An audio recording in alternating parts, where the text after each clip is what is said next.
Hotel میں مزید کھانا کھانے کے بعد میں نے بل منگوایا۔ جب پیسے نکالنے کے لیے جیب میں ہاتھ ڈالا تو بٹوا نہ پا کر نادیدہ خوف سے میری حالت ہی خراب ہو گئی۔ حیرانگی انداز میں نے اوپر نیچے جیبوں کو ٹٹولا مگر بٹوا نہیں تھا۔ اچانک یاد آیا وہ تو نکلتے ہوئے میز پر ہی رہ گیا تھا۔ سر جھکائے آنے والی ممکنہ پریشانیوں اور ان کے حل پر غور کرتا رہا۔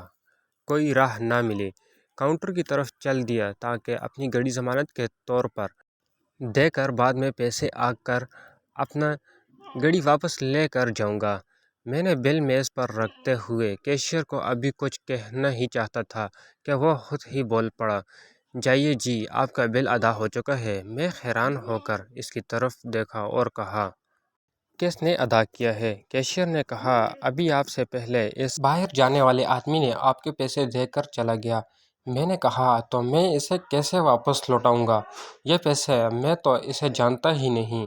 کیشیئر نے کہا، جب کوئی اور کسی ایسی صورتحال میں پھنسا مجبور دیکھو گے تو آپ بھی آگے بڑھ کر اس کی مدد کر کے پیسے ادا کر دینا۔